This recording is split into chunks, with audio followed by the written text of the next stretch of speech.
혹시 여러분은 매일 어떤 기름을 드시고 계신가요? 올리브유, 들기름, 참기름 괜찮을 거라 생각하셨죠?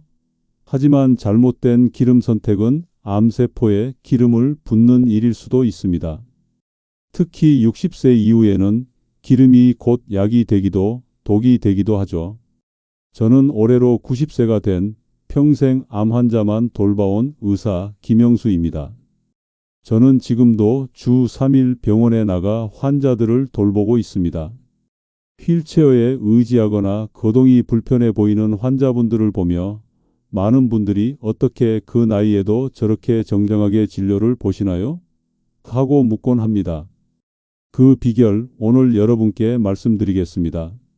한때 가까운 제 친구가 기름 하나 잘못 골라 큰 고생을 하는 것을 보며 저 역시 깊은 깨달음을 얻었죠. 오늘은 제가 40년 넘게 식단을 지켜보며 확신하게 된 암식단 관리법, 그리고 절대 선택하면 안 되는 기름을 알려드리겠습니다. 여러분은 혹시 어떤 식으로 식단 관리를 하고 계신가요? 건강검진은 잊지 않고 꼭 받고 계신가요? 여러분의 이야기도 댓글로 남겨주시면 감사하겠습니다. 제가 평생 암 환자들을 돌보며 살아온 의사 김영수입니다. 수많은 환자들의 아픔을 지켜봤지만 가장 큰 충격은 가까운 제 친구의 대장암 3기 진단 소식이었습니다. 친구는 은퇴 후 건강을 위해 매일 유기농 샐러드에 올리브유를 듬뿍 넣어 먹던 사람이었죠. 건강에 좋다고 굳게 믿었던 그 기름이 사실은 친구의 건강을 서서히 해치고 있었다는 것을 그때는 저도 몰랐습니다. 저는 곧바로 친구의 식단을 면밀히 살폈고 충격적인 진실을 마주했습니다. 그의 식탁 위 기름 선택과 조합에 심각한 문제가 있었던 겁니다. 흔히 좋다고 알려진 올리브유를 잘못된 방식으로 과도하게 섭취하며 몸속 염증 반응이 지속적으로 유발되고 있었던 것이죠. 제 친구의 사례는 저에게 큰 깨달음을 주었습니다. 혹시 여러분도 좋다고 알려진 기름을 무심코 쓰고 계시진 않나요? 건강을 위해 선택한 것이 오히려 독이 될 수도 있다는 사실을 인지하고 계신가요? 여러분은 93세 노인이라고 하면 어떤 모습이 떠오르시나요? 친구의 사례를 겪고 나서 저는 기름과 식단의 진실을 정확히 알려야겠다고 결심했습니다. 수십 년간 암 환자들의 식단을 더욱 세밀하게 연구하며 어떤 기름 조합이 암세포를 자극하고 어떤 기름이 치료에 도움되는지를 하나하나 확인했습니다. 환자들의 면역력과 염증 수치 변화를 관찰하며 작은 식단 변화가 얼마나 큰 기적을 만들 수 있는지 확신하게 되었죠. 오늘 그 핵심을 여러분께 자세히 알려드리겠습니다. 지금 이 순간에도 무엇을 먹어야 할지 고민하는 분들에게 제 이야기가 작은 빛이 되기를 바랍니다. 좋아요 한번 눌러주시고 꼭 끝까지 들어주세요. 지금부터 시작하겠습니다. 지금도 진료를 보고 밭을 일군다면 믿으시겠습니까? 혹시 여러분도 그런 순간 겪어보신 적 있으세요? 암 환자를 위한 현명한 기름 선택 5가지 핵심 원칙. 첫째, 올리브유는 절대 생으로 먹지 마세요. 올리브유는 건강에 이롭다고 알려져 있지만 모든 올리브유가 고온 조리에 적합한 것은 아닙니다. 특히 우리가 즐겨 사용하는 엑스트라 버진 올리브유는 발연점이 낮아서 높은 온도에서 쉽게 산패되어 건강에 해로운 물질을 생성할 수 있습니다. 또한 올리브유를 생으로 과도하게 섭취하게 되면 우리 몸속의 지방산 균형이 깨질 수 있습니다. 특정 지방산이 지나치게 많아지면 몸속에서 염증 반응을 유발하거나 이미 존재하는 염증을 더욱 악화시킬 수 있습니다. 올리브유는 특유의 향과 맛 때문에 샐러드 드레싱으로 흔히 사용되곤 하지만 너무 많이 섭취하면 오히려 건강을 해칠 수 있으니 주의해야 합니다. 제 환자 김미영 씨는 66세의 여성으로 건강을 위해 매일 아침 샐러드에 엑스트라 버진 올리브유를 듬뿍 넣어 드셨습니다. 그런데 몇 달 후 그는 이유 모를 장염증과 속쓰림으로 병원을 찾았고 검사 결과 장 점막에 심한 염증이 발견되었습니다. 김미영 씨의 식단을 자세히 살펴본 결과 올리브유의 과다 섭취가 그 원인 중 하나로 지목되었습니다. 생으로 기름을 드시고 싶다면 올리브유보다는 발연점이 높고 오메가3 지방산이 풍부한 들기름이나 참기름을 아주 소량 사용하는 것이 좋습니다. 하지만 가장 좋은 방법은 아보카도나 각종 견과류 자체를 드시는 겁니다. 이들은 기름 외에도 풍부한 섬유질, 다양한 비타민과 미네랄 등 여러 영양소를 함께 섭취할 수 있어 우리 몸에 훨씬 이롭습니다. 샐러드에 올리브유 대신 잘게 썬 아보카도를 넣거나 호두나 아몬드를 조금 뿌려 드셔보세요. 특히 위장이 약하거나 만성 염증성 질환을 앓고 있는 분, 그리고 고지혈증이 있는 분은 올리브유 섭취에 더욱 신중해야 합니다. 좋은 기름이라는 인식 때문에 무조건 많이 먹기보다는 아주 적은 양으로 조심해서 드셔야 합니다. 열에 약한 엑스트라 버진 올리브유는 가급적 가열하지 않고 샐러드에 소량만 뿌려 사용하는 것을 권장합니다. 혹시 올리브유 얼마나 자주 드시나요? 둘째, 암 환자라면 오메가6 기름은 멀리하세요. 해바라기유, 옥수수유, 포도씨유, 카놀라유 등은 우리 식단에서 흔히 볼 수 있는 식용유입니다. 이들 기름에는 오메가6 지방산이 풍부하게 들어있는데 오메가6은 우리 몸에 필요한 필수 지방산이지만 과도하게 섭취할 경우 우리 몸의 염증 반응을 키우고 암세포의 성장 및 전이와 깊은 연관이 있습니다. 현대인의 식단은 오메가3에 비해 오메가6의 섭취 비율이 훨씬 높아 건강 불균형을 초래하는 경우가 많습니다.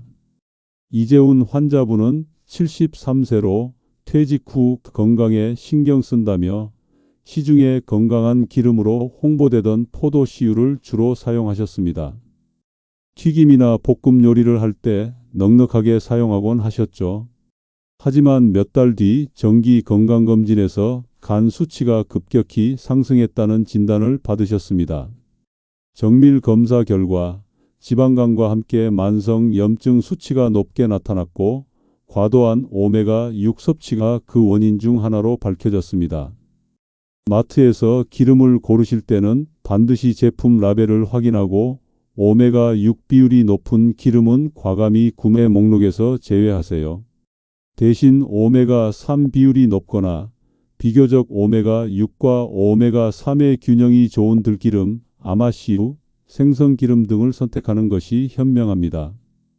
또한 가공식품에 숨어있는 오일에도 주의가 필요합니다. 과자, 빵, 인스턴트 식품 등에는 저렴한 오메가6 기름이 많이 사용되므로 가급적 섭취를 줄여야 합니다. 집에서 요리할 때는 발연점이 높은 아보카도 오일이나 코코넛 오일 아주 소량을 고려해 볼 수 있습니다. 이미 염증성 질환을 앓고 있거나 암 투병 중인 분들은 오메가6 섭취를 최소화하는 것이 매우 중요합니다. 외식을 할 때도 어떤 기름을 사용하는지 알 수 없으므로 되도록 집밥 위주로 식단 관리를 하는 것이 좋습니다. 마트에서 기름 고르실 때 성분표 보시나요? 셋째, 발효식품과 기름을 함께 드세요. 청국장, 된장, 김치, 요구르트 등 발효식품은 장 건강에 필수적인 유익균을 풍부하게 함유하고 있습니다. 이 유익균들은 장내 환경을 개선하고 면역력을 높여 암 억제에 도움을 줍니다.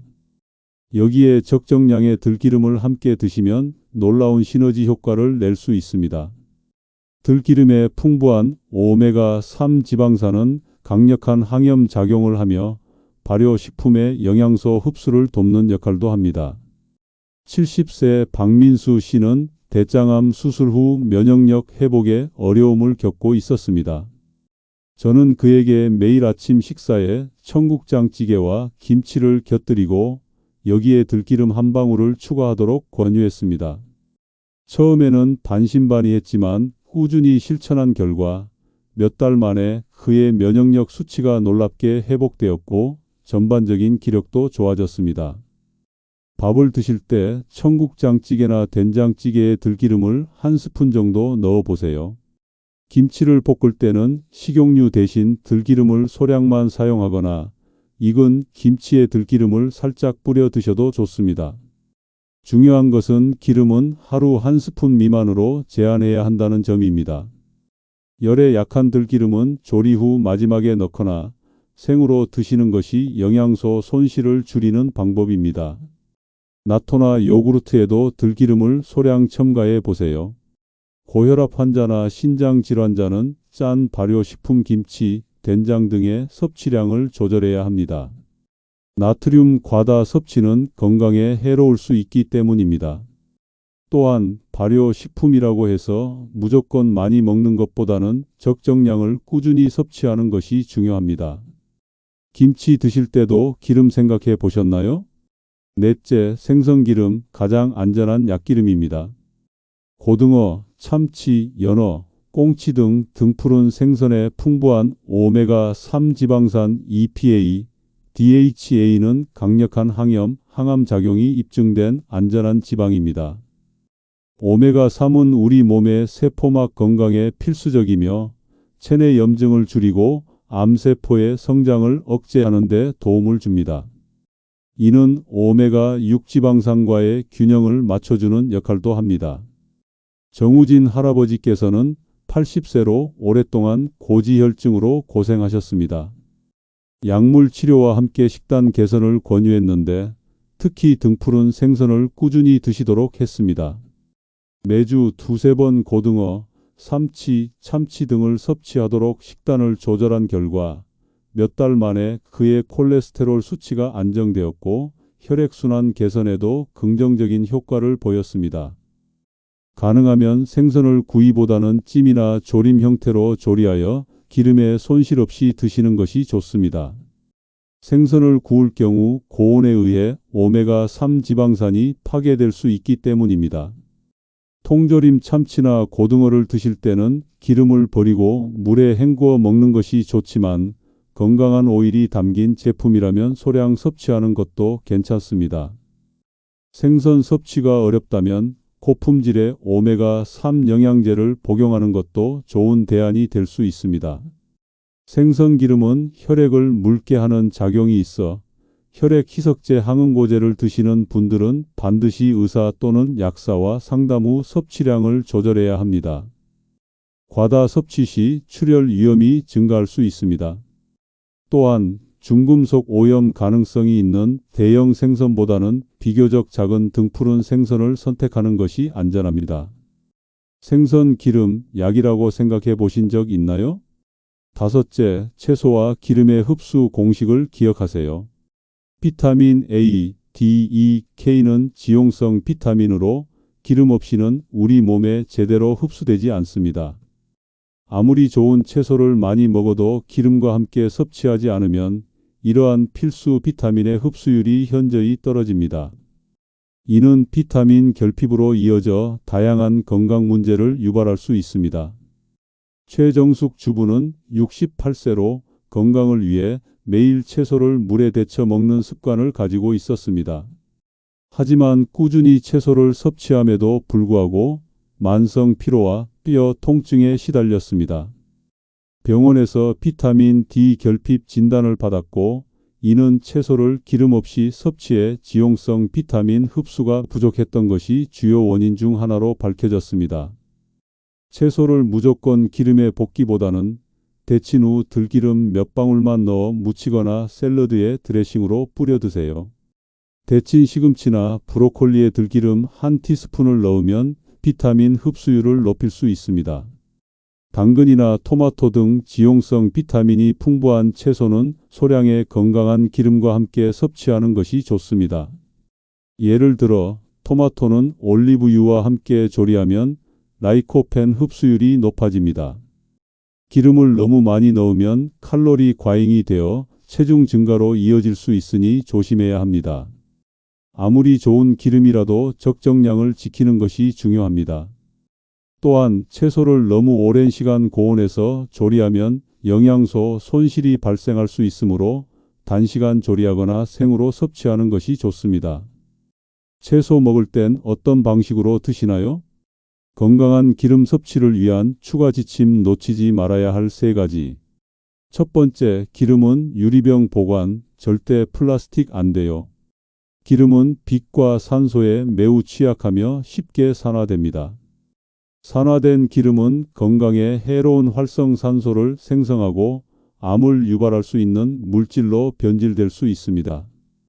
특히 플라스틱 병에 담긴 저가 기름은 플라스틱 성분이 용출되거나 산패 위험이 높아 더욱 주의해야 합니다. 플라스틱은 미세한 틈이 많아 산소 투과율이 높고 자외선 차단 효과도 떨어집니다. 제 환자 중 한 분은 마트에서 대용량 플라스틱 병에 담긴 식용유를 구매해 주방에 두고 사용했습니다. 기름이 금방 줄지 않아 몇 달간 사용했는데 어느 날부터 요리에서 꿉꿉한 냄새가 나고 맛이 변하는 것을 느꼈습니다. 알고 보니 기름이 산패되어 있었고 이는 그녀의 소화 불량과 속 쓰림의 원인 중 하나로 밝혀졌습니다. 기름은 반드시 짙은 색 유리병에 담아 보관해야 합니다. 빛을 차단하고 외부 공기와의 접촉을 최소화하는 것이 중요합니다. 서늘하고 직사광선이 없는 곳에 보관하고 사용 후에는 뚜껑을 꼭 닫아두세요. 대용량보다는 소용량 제품을 구매하여 빨리 소비하는 것이 산패를 막는 좋은 방법입니다. 또한 냉장 보관이 권장되는 일부 기름, 들기름 등은 냉장고에 보관하고 필요한 만큼만 덜어 사용하는 습관을 들이세요. 산패된 기름은 맛과 냄새가 역해지고 검게 변색될 수 있습니다. 이러한 변화가 감지된다면 아깝더라도 즉시 버려야 합니다. 건강을 위해 먹는 기름이 오히려 독이 될 수 있습니다. 두 번째, 기름은 소량이라야 약입니다. 아무리 좋은 기름이라도 과다 섭취는 금물입니다. 기름은 결국 높은 열량을 가진 식품입니다. 우리 몸에 필요한 영양소이지만 과도하게 섭취할 경우 체중 증가, 콜레스테롤 수치 상승, 소화 불량 등을 유발할 수 있습니다. 좋은 기름이라는 말에 속아 너무 많이 먹는 경우가 의외로 많습니다. 김민준 씨는 58세로 건강 프로그램에서 올리브유의 효능을 듣고 매 끼니 샐러드에 올리브유를 듬뿍 뿌려 먹고 밥에도 비벼 먹는 등 하루에도 수십 밀리리터를 섭취했습니다. 몇 달 후 그는 체중이 급격히 늘고 건강검진에서 혈중 중성지방 수치가 높아졌다는 진단을 받았습니다. 건강을 위해 노력했지만 과도한 기름 섭취가 오히려 독이 된 사례였습니다. 하루 한 끼 한 티스푼 정도면 충분합니다. 요리할 때도 소량만 사용하고 볶음보다는 찜이나 데치는 조리법을 활용하여 기름 사용을 최소화하세요. 샐러드 드레싱 대신 식초나 레몬즙을 활용하고 들기름이나 참기름을 사용할 때는 마지막에 몇 방울만 첨가하는 습관을 들이세요. 기름을 포함한 모든 식재료는 균형 잡힌 섭취가 가장 중요합니다. 특히 체중 조절이 필요하거나 고지혈증, 당뇨 등 만성 질환이 있는 분들은 기름 섭취량에 더욱 신경 써야 합니다. 건강한이라는 수식어에 현혹되지 말고 항상 적정량을 지키는 것이 핵심입니다. 세 번째, 트랜스지방이 든 음식은 무조건 피하세요. 트랜스지방은 액체 상태의 식물성 기름을 고체 형태로 가공하는 과정에서 생성되는 변형된 지방입니다. 이는 우리 몸에 들어가면 나쁜 콜레스테롤 LDL 수치를 높이고 좋은 콜레스테롤 HDL 수치를 낮추며 심혈관 질환과 암 발생 위험을 현저히 증가시키는 대표적인 발암 촉진제입니다. 마가린, 쇼트닝, 과자류, 빵, 튀김 음식 등에 흔히 사용됩니다. 박정수 씨는 62세로 평소 간편하다는 이유로 마트에서 파는 저렴한 과자와 빵을 즐겨 먹었습니다. 특히 마가린으로 만든 빵과 쇼트닝이 들어간 튀김을 좋아했죠. 건강에 대한 별다른 자각 없이 지내던 그는 몇 년 후 대장 용종과 함께 혈관 건강에 심각한 문제가 있다는 진단을 받았습니다. 그의 식단에 만연했던 트랜스지방이 그 원인 중 하나였습니다. 식품을 구매할 때는 반드시 성분표를 확인하세요. 경화유지, 부분 경화유, 식물성 크림 등의 표현이 있다면 이는 트랜스 지방이 함유되어 있을 가능성이 높으니 바로 내려놓으세요. 집에서 요리할 때는 마가린 대신 소량의 버터를 사용하거나 아예 사용하지 않는 것이 좋습니다. 가공식품 섭취를 최소화하고 직접 재료를 활용해 요리하는 습관을 들이는 것이 가장 안전합니다. 트랜스 지방 0g이라고 표기된 제품도 소량의 트랜스 지방이 들어있을 수 있으니 주의해야 합니다. 식품의 약품안전처 기준상 0.2g 미만일 경우 0g으로 표기할 수 있기 때문입니다. 가장 확실한 방법은 트랜스 지방을 포함할 수 있는 가공식품 자체를 멀리하는 것입니다. 사랑하는 시청자 여러분, 기름은 우리 몸의 필수적인 영양소이지만 어떻게 선택하고 어떻게 사용하느냐에 따라 약이 될 수도 혹은 암을 부르는 독이 될 수도 있습니다. 오늘 제가 알려드린 8가지 팁은 단순히 식단을 바꾸는 것을 넘어 여러분의 건강한 노년과 암 예방에 결정적인 역할을 할 수 있는 귀중한 지침입니다. 지금 당장 여러분의 식탁 위에 어떤 기름이 놓여 있는지, 그리고 어떤 가공식품을 드시고 있는지 한번 살펴보세요. 많은 분들이 나이가 들면 아픈 건 당연하다. 이제 와서 뭘 바꿀 수 있겠냐고 생각하며 질병을 숙명처럼 받아들이곤 합니다. 하지만 저는 40년 넘게 수많은 암 환자분들을 지켜보며 분명히 깨달았습니다. 아무리 사소해 보이는 습관이라도 그것을 꾸준히 실천하면 상상 이상의 놀라운 기적이 일어날 수 있다는 것을요. 지금 당장 모든 것을 바꾸기 어렵다면 오늘 제가 알려드린 내용 중 딱 한 가지만이라도 꾸준히 실천해 보세요. 예를 들어 기름병 뒷면의 성분표를 꼼꼼히 읽어보는 작은 습관부터 시작하는 겁니다. 이 작은 변화가 여러분의 몸을 보호하고 암을 막는 첫걸음이 될 수 있습니다.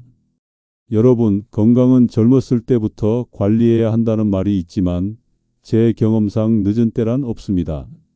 지금 이 순간부터라도 건강한 선택을 시작한다면 분명 달라진 내일을 맞이할 수 있습니다. 90세인 저도 매일 새로운 건강 지식을 배우고 실천하며 건강하게 살아가고 있습니다. 여러분도 충분히 할 수 있습니다.